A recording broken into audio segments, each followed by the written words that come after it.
my best friend, for today's video, mag-iihaw tayo kasi nagki-crave kami and favorite ng anak ko yung inihaw talaga. So, ayan, dahil wala siyang pasok, ay mag-iihaw tayo ngayon ng liempo. Ang ginawa ko dito sa liempo ay binabad ko na sa soy sauce, kalamansi, bawang, paminta, and sibuyas. I-marinate ko lang siya ng overnight.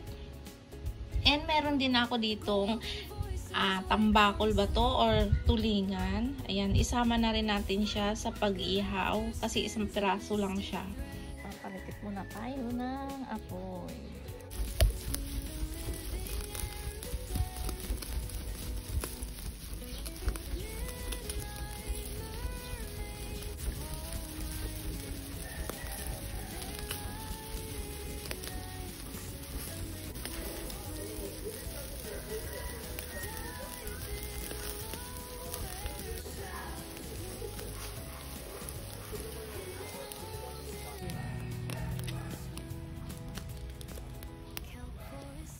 So, ito na yung ating inihaw na pork liempo. Luto na.